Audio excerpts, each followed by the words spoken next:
Do you truly believe that all the heartbreak in your life, the dark night of the soul, the issues, the people that you meet are all random? Is it all predetermined, or there is free will in our life?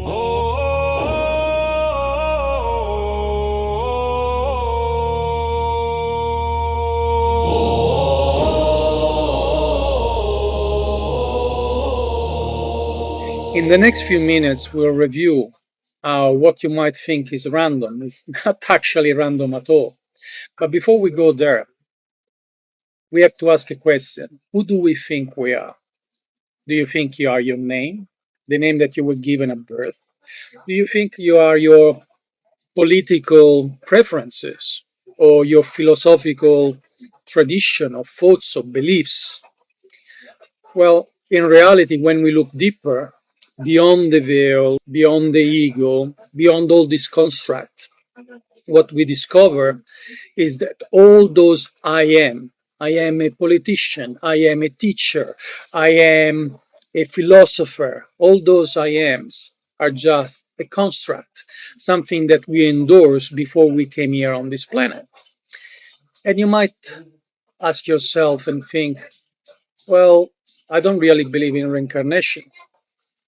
Well, reincarnation was part of the Gnostic teaching of Jesus before it was changed during the Council of Constantinople. But that would be a story for another video because it's quite extensive.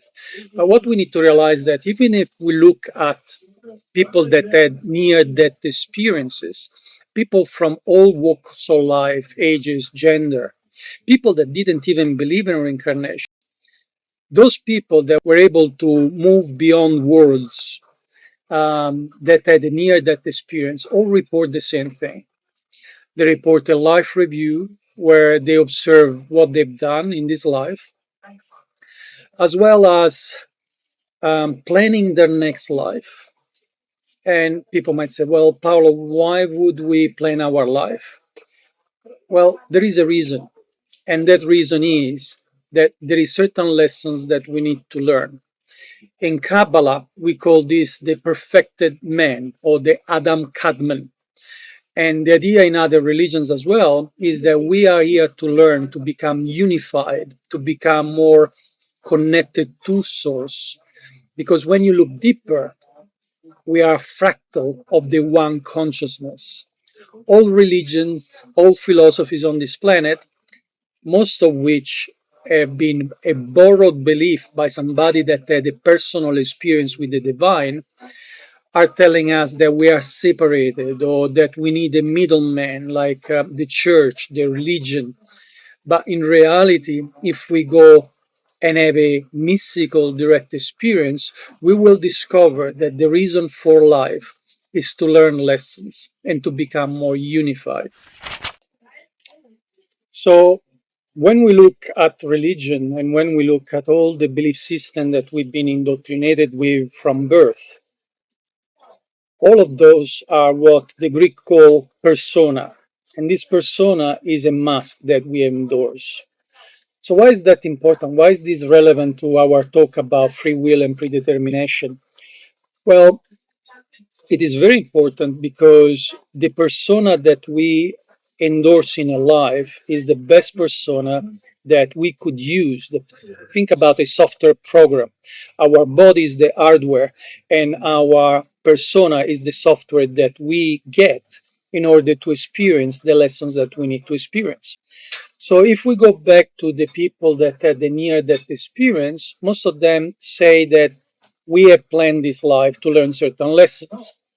We have what is called a soul group, which is people that are evolving with us in the same journey.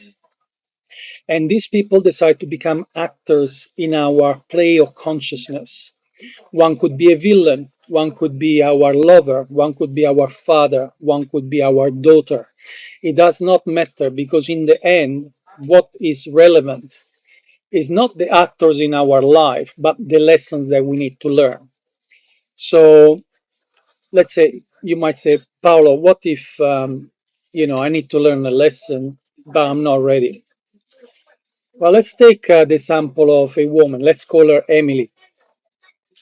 And let's say that Emily is a, has chosen on this life to be a single mother, and she might have had a relationship that was abusive.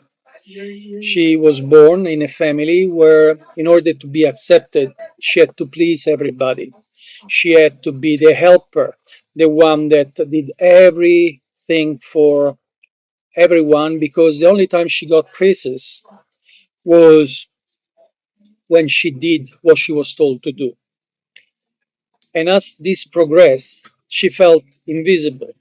She felt unheard, and she felt like she did not matter. And when we think in those terms, you think, well, that was not a good choice of a life. But in reality, when we think deeper, is the soul that has chosen the lessons that need to be learned, the family that we will be born into. Um, and you might say, well, isn't that predetermination? Well, it is, but it's a predetermination that you have chosen. You have chosen those lessons. And you might say, well, what if Emily is not ready? What if, let's say that she was supposed to meet Mark? She was supposed to meet Mark.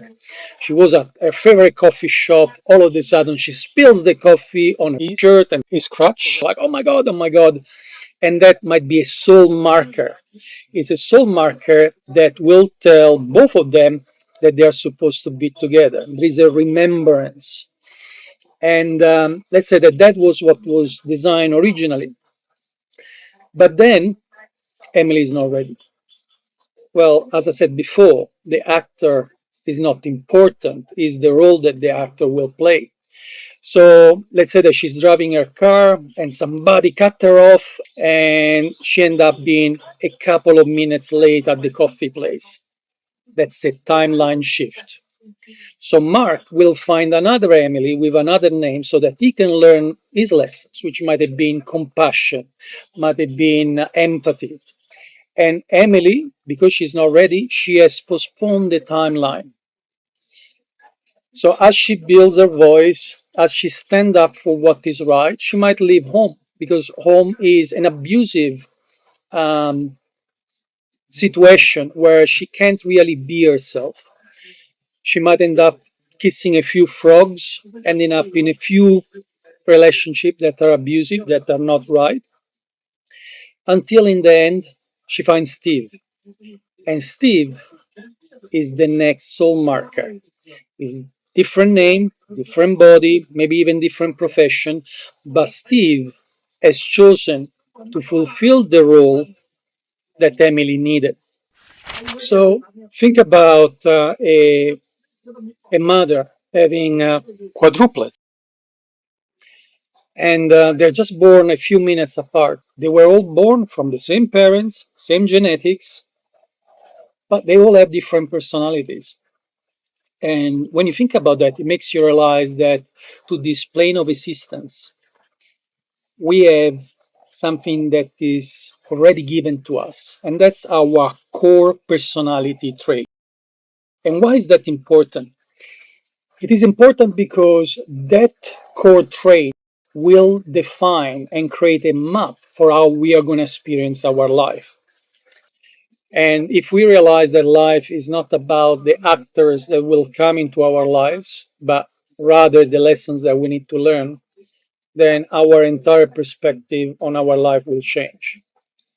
People ask, what is the meaning of life? The meaning of life is to become more unified, to become more conscious. The goal is to be connected to source, is to become more unified, more complete. You might think that teachers like Buddha, Jesus, and other great beings, they were great teachers, but they are still students on a higher frequency level. So there is always something to learn, something to look forward to in our evolution. And you might say, what if somebody decide to end their life? Now that's a very sensitive topic. I have a best friend that has tried to do that a few times. Thank God he's still alive. And if that was the case, then we have to realize that there is also the free will to say, you know what? I don't know what to continue this.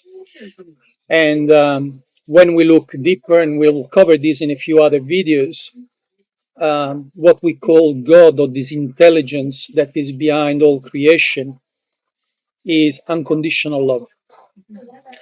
And there is an understanding that if a person is not ready to move on, they are not going to end up in hell and purgatory like we've been indoctrinated, which is mostly being created during medieval age to scare people, but is about allowing the person to learn the lesson when they feel right. And if that somebody does end up doing that, unfortunately, they will have to come back and repeat those lessons.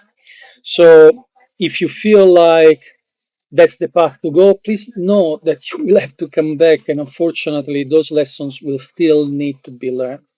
But just understand that the entire universe is there to support you, is not there to punish you, is not there to judge you.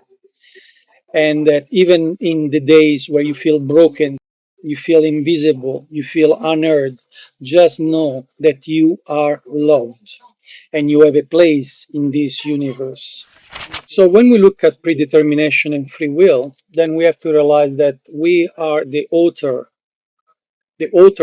of this entire script. Our life is our map. We have designed the script, we designed the lessons that we have to learn. We decided on the actors that will play major roles in our life, and of course, they are co creating with us their own lessons.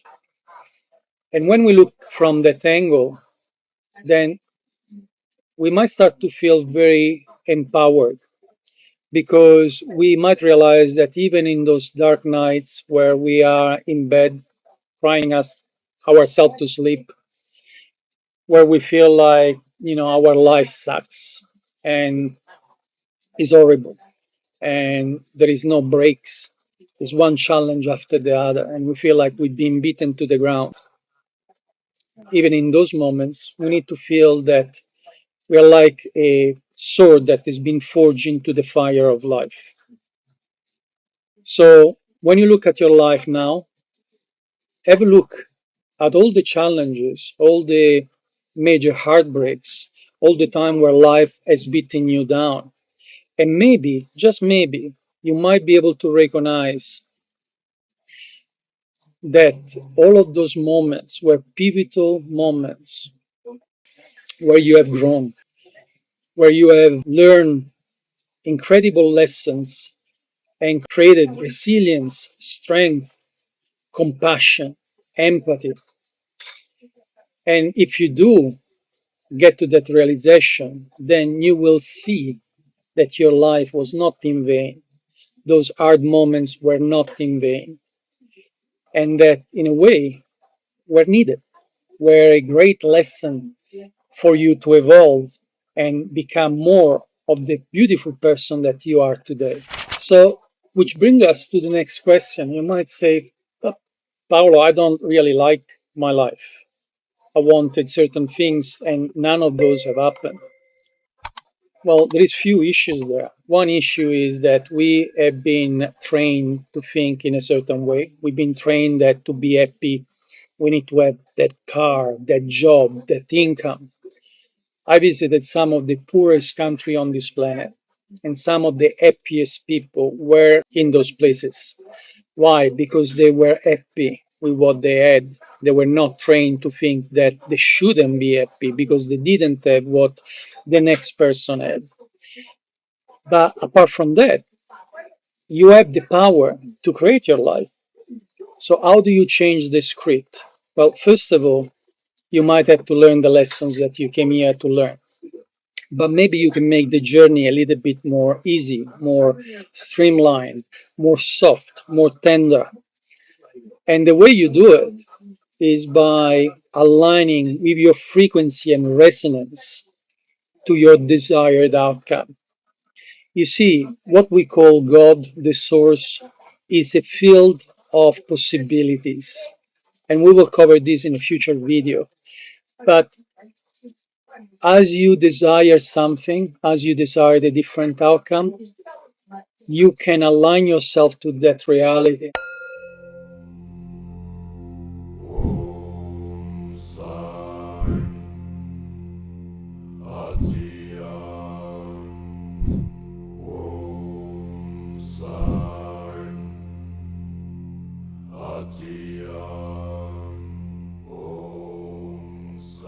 Then what the universe will do will arrange people, places, things, times, and events so that what you desire will come into your life. In the same way as you were delayed as Emily and couldn't get to Mark and ended up meeting Steve.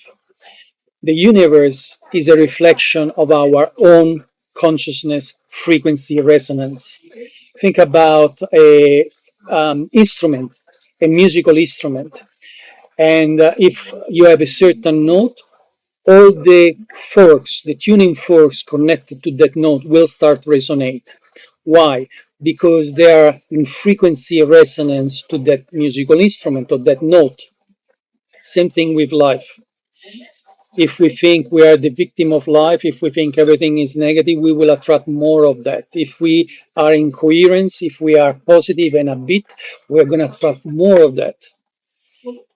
So, if we go back to our original conversation of free will and predetermination, please know free will is the engine that runs the entire universe. Without free will, you could not have evolution, you could not have growth. Because how can you have true growth and evolution if everything was predetermined? Then it's like a computer system, the outcome would already been decided. Instead, as a consciousness particle of light, we have decided to come down and make known the unknown, to explore, to live different lives. And how we paint the canvas is up to us. So before we close this session, I want to say that I see you, I honor you, your journey, and your path, and you got this. I want to thank you for watching, and I will see you at the next video.